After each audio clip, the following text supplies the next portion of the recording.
Welcome to my YouTube channel AK ji के संसार। दोस्तों, आज हम फिर एक बार आप लोगों के बीच टॉप 30 जी के ऑब्जेक्टिव क्वेश्चन लेकर आए हैं। दोस्तों, आप लोग कॉपी कलम लेकर बैठिए और हमें यह बताइएगा कि आपके 30 महत्वपूर्ण प्रश्नों में से कितने प्रश्न सही हुए। ये कमेंट बॉक्स में कमेंट कर कर हमें ज़रूर बताइएगा। चलिए, बिना समय गंवाए हम लोग चलते हैं क्वेश्चन नंबर 1 की ओर। क्वेश्चन नंबर 1 कह रहा है, महायान का विकास किसके काल में हुआ? महायान का विकास किसके काल में हुआ? ए कनिष्क, बी अशोक, सी कालाशोक, डी चंद्रगुप्त मौर्य।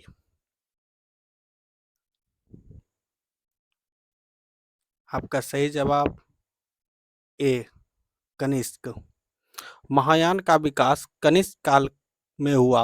कनिष्क ने महायान को अपना राजकीय धर्म बनाया था। चलिए हम क्वेश्चन नंबर 2 की ओर चलते हैं। मोहनजोदड़ो का अर्थ मृतकों का टीला, ऐसा ही अर्थ सिंधु घाटी सभ्यता के किस और स्थान का है? क्वेश्चन है, मोहनजोदड़ो का अर्थ है मृतकों का टीला, ऐसा ही अर्थ सिंधु घाटी सभ्यता के किस और स्थान का है? ए रंगपुर, बी लोथल, सी रोपर, डी कालीबंगन। आपका सही जवाब ऑप्शन नंबर बी लोथल। दोस्तों, लोथ का अर्थ शब्द, यानी लोथ का अर्थ होता है सब, और लोथल का सही शाब्दिक अर्थ शवों का स्थान है। तो आपका सही जवाब ऑप्शन नंबर बी। चलिए हम लोग चलते हैं क्वेश्चन नंबर 3 की ओर। निम्नलिखित में से कौन सा बौद्ध ग्रंथ बौद्ध भिक्षुओं और भिक्षुणियों के बारे में है? ए विनय पिटक, बी सुत्त पिटक, सी अभिधम पिटक, डी इनमें से कोई नहीं। आपका सही जवाब option number A Vinaya Pitaka.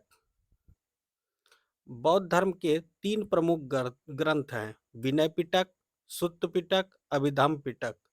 इसमें विनय पिटक बौद्ध भिक्षुओं और भिक्षुणियों के लिए नियम बताए गए हैं। इसे अनुशासन की पुस्तक भी कहा जाता है। क्वेश्चन नंबर 4, मौर्य काल में संहर्ता का क्या कार्य था? मौर्य काल में संहर्ता का क्या कार्य था? ए राजस्व वसूली, बी न्यायाधीश, सी सेनापति, डी न्याय देना।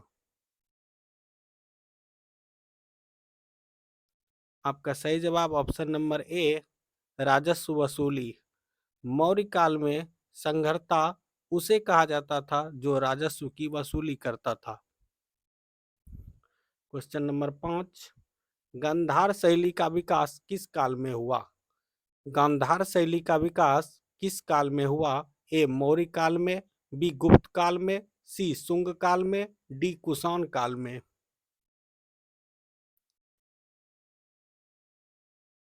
आपका सही जवाब ऑप्शन नंबर डी कुषाण काल में। गांधार शैली वर्तमान अफगानिस्तान के कंधार में विकसित हुई थी। यह भारतीय और कुषाण शैली का मिश्रण है। इस शैली का विकास कुषाण काल में हुआ था। क्वेश्चन नंबर 6, विक्रमादित्य के शासनकाल में ढाले गए सोने के सिक्के को क्या कहा जाता था? विक्रमादित्य के शासनकाल में ढाले गए सोने के सिक्के को क्या कहा जाता था? ए रुपये, बी टका, सी मूल्य, डी दिनार। आपका सही जवाब ऑप्शन नंबर डी विक्रमादित्य के शासनकाल में ढाले गए सोने के सिक्के को दिनार कहा जाता था। क्वेश्चन नंबर 7, ईश्वर चंद्र विद्यासागर 19वीं शताब्दी के महान समाज सुधारक थे। उन्होंने किस सामाजिक कार्य के लिए संघर्ष किया? ए महिला शिक्षा, बी विधवा पुनर्विवाह, सी सती प्रथा की समाप्ति, डी छुआछूत।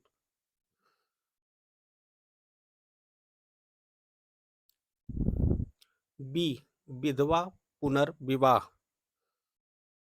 ईश्वर चंद्र विद्यासागर का जन्म बंगाल प्रेसिडेंसी में 26 सितंबर 1820 को हुआ था। इनके प्रयास के फलस्वरूप विधवा पुनर्विवाह एक्ट 1856 पारित किया गया, जिससे विधवा पुनर्विवाह की कानूनी मान्यता प्राप्त हुई। चलिए हम लोग चलते हैं क्वेश्चन नंबर 8 की ओर। भारत की आजादी के समय गठित किए गए मध्यस्थ न्यायाधिकरण के मुखिया कौन थे? A. C Radcliffe, B. William Patrick Spence, C. Edward Percy Smith, D. William Lloyd.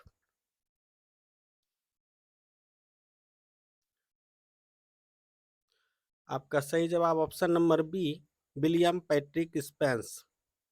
William Patrick Spence का जन्म 9 अगस्त 1885 को हुआ था। विलियम स्पेंस ब्रिटिश वकील, न्यायाधीश और राजनेता थे। क्वेश्चन नंबर 9, इल्बर्ट बिल के मुखर विरोधी कौन थे? ए. बंगाल व बिहार का जमींदार, बी. कलकत्ता के अधिवक्ता, सी. बंगाल के चाय और नील बागानों के ब्रिटिश मालिक, डी. ब्रिटिश सेना के अधिकारी।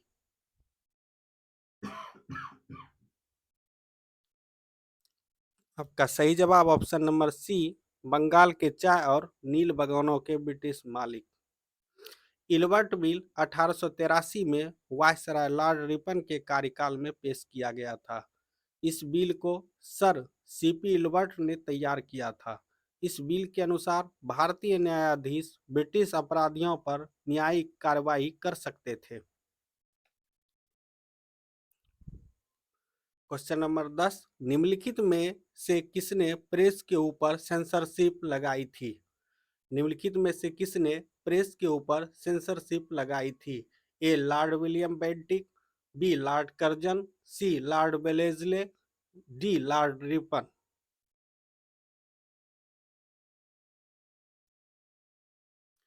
आपका सही जवाब option number C, Lord Wellesley.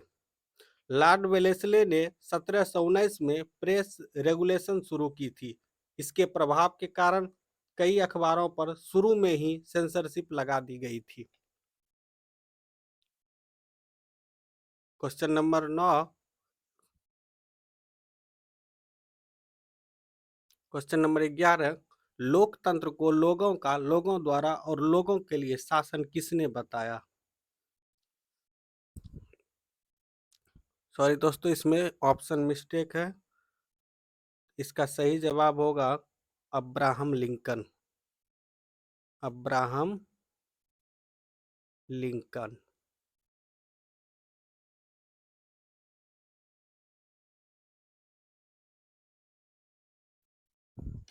चलिए हम लोग चलते हैं क्वेश्चन नंबर 12 की ओर। यूनाइटेड नेशंस में बड़े देशों द्वारा वीटो पावर का निर्णय किस समझौते में किया गया? यूनाइटेड नेशंस में बड़े देशों द्वारा वीटो पावर का निर्णय किस समझौते में किया गया? ए. ताशकंद सम्मेलन, बी. डम्बार्टन ऑक्स सम्मेलन, सी. याल्टा सम्मेलन, डी. मास्को सम्मेलन।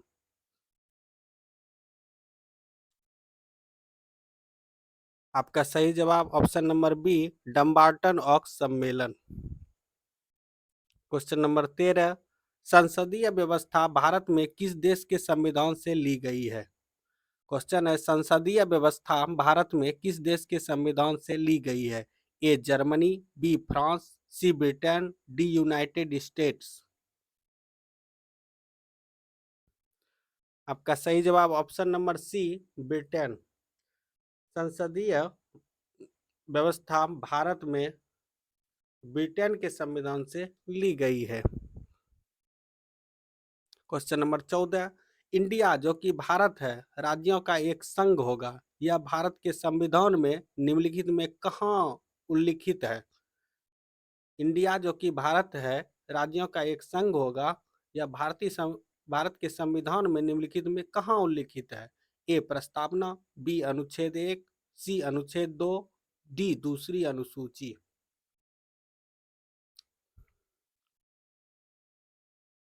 इंडिया जो कि भारत है राज्यों का एक संघ होगा, अनुच्छेद 1 में उल्लेखित है। आपका सही जवाब ऑप्शन नंबर बी, अनुच्छेद 1। क्वेश्चन नंबर 15, किस प्रदेश की शासनात्मक शक्ति किसी प्रदेश की शासनात्मक शक्ति कौन है? ए मुख्यमंत्री, बी राज्यपाल, सी राष्ट्रपति, डी प्रदेश के मंत्रियों की समिति।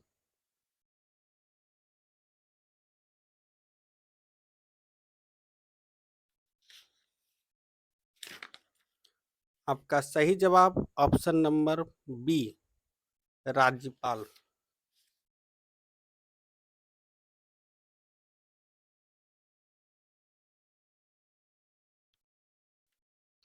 क्वेश्चन नंबर 16, अस्पृश्यता का अंत भारतीय संविधान के कौन से अनुच्छेद में है?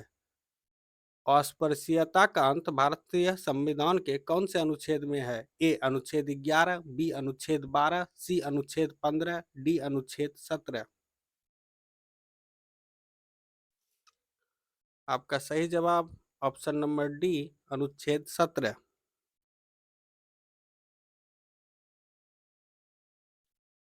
अस्पृश्यता निवारण अधिनियम 1955 में पारित किया गया।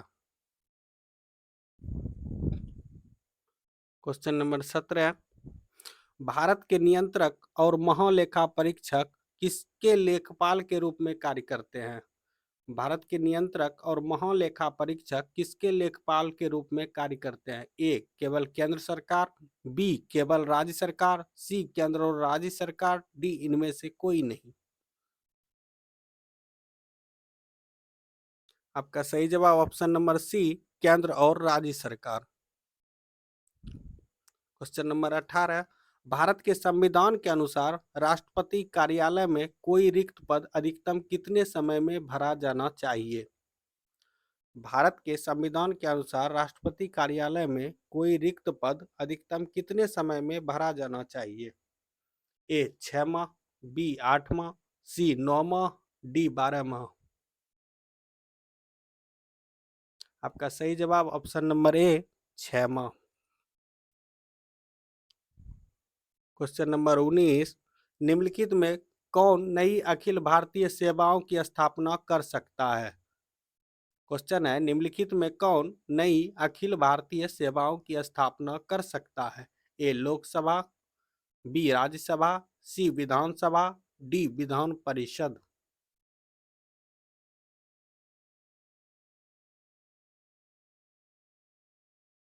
आपका सही जवाब ऑप्शन नंबर बी, राज्यसभा। भारतीय संविधान का अनुच्छेद 312 राज्यसभा को एक या एक से अधिक नई अखिल भारतीय सेवाएं स्थापित करने का अधिकार देता है। क्वेश्चन नंबर 20, यदि राज्य नीति निर्देशक सिद्धांत का सही से पालन नहीं कर रही है तो आम नागरिक किस न्यायालय में जा सकता है? यदि राज्य नीति निर्देशक सिद्धांत का सही से पालन नहीं कर रही है तो आम नागरिक किस न्यायालय में जा सकता है? ए उच्च न्यायालय, बी उच्चतम न्यायालय, सी सत्र न्यायालय, डी किसी न्यायालय में नहीं।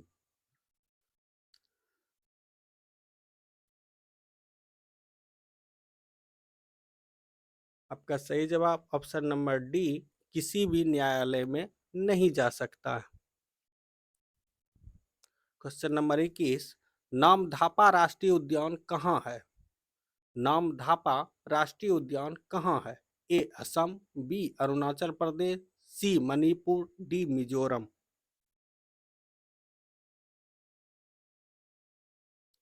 सही जवाब option number B, Arunachal Pradesh. Namdapha राष्ट्रीय उद्यान अरुणाचल प्रदेश में है। इसकी स्थापना 1983 ईस्वी में हुई और यह भारत के उत्तर पूर्व क्षेत्र का सबसे बड़ा राष्ट्रीय उद्यान है। यह पूर्वी हिमालय जैव विविधताएं हॉटस्पॉट में है। यह भारत का तीसरा सबसे बड़ा राष्ट्रीय उद्यान है। क्वेश्चन नंबर 22, एशिया की सबसे बड़ी खारे पानी की झील है? एशिया की सबसे बड़ी खारे पानी की झील है। ए चिल्का झील, बी वुलर झील, सी गोविंद सागर, डी पुलिकट झील।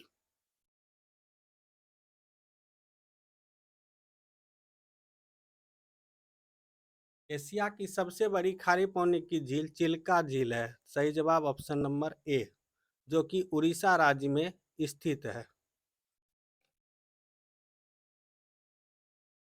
कासु ब्रह्मानंद रेड्डी राष्ट्रीय उद्यान किस प्रदेश में है? कासु ब्रह्मानंद रेड्डी राष्ट्रीय उद्यान किस प्रदेश में है? ए केरल, बी तेलंगाना, सी त्रिपुरा, डी तमिलनाडु।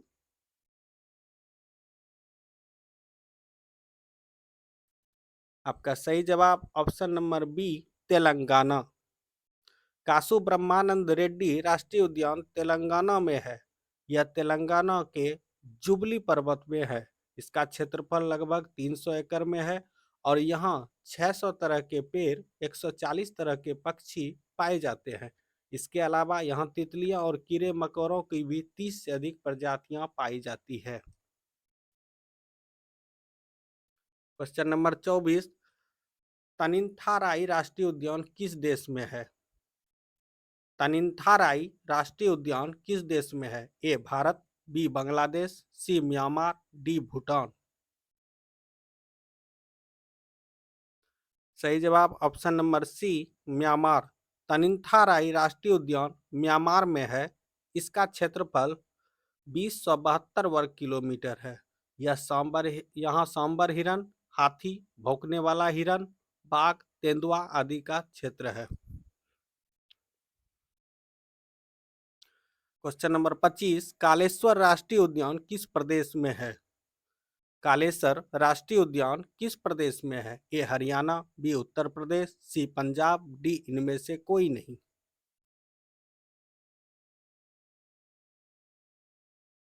आपका सही जवाब option number A Haryana. Kaleshwar राष्ट्रीय उद्यान हरियाणा के यमुनानगर जिले में है। यह 13,000 एकड़ के क्षेत्रफल में फैला हुआ है। यहाँ तेंदुए, जंगली बिल्ली, भारतीय सियार, चीतल, सांबर बहुतायत में पाए जाते हैं। क्वेश्चन नंबर 26, प्रसिद्ध हॉर्नबिल त्योहार कहाँ मनाया जाता है? प्रसिद्ध हॉर्नबिल त्योहार कहाँ मनाया जाता है? ए नागालैंड, बी मिजोरम, सी असम, डी मेघालय।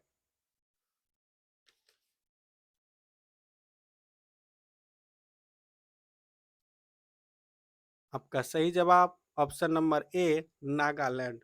प्रसिद्ध हॉर्नबिल त्योहार नागालैंड में मनाया जाता है।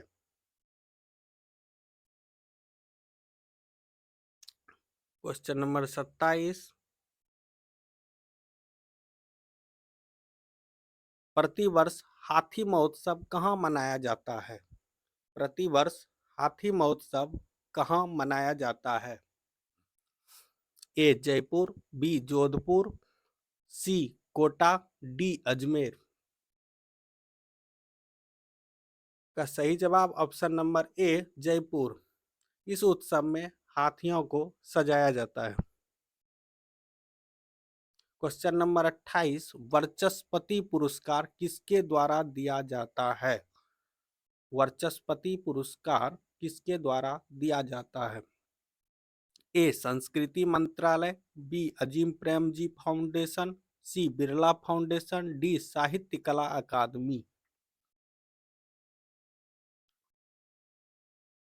आपका सही जवाब option number C Birla foundation.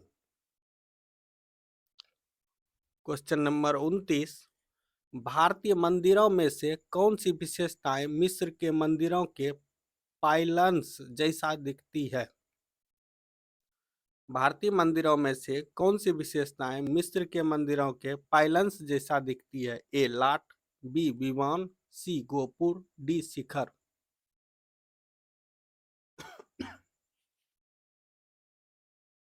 का सही जवाब ऑप्शन नंबर सी गोपुर। आज के वीडियो का यह अंतिम प्रश्न, महलनगर किस प्रदेश में है? महलनगर किस प्रदेश में है? ए हिमाचल प्रदेश, बी पंजाब, सी उत्तर प्रदेश, डी मध्य प्रदेश। आपका सही जवाब option number A Himachal Pradesh. दोस्तों, आपको यह मेरा वीडियो कैसा लगा अगर आपको मेरा यह वीडियो अच्छा लगा हो तो आप लाइक सब्सक्राइब करना ना भूलें तथा अपने दोस्तों में भी शेयर करना ना भूलें। दोस्तों, फिर हम मिलते हैं अगले वीडियो में। जय हिंद, जय भारत।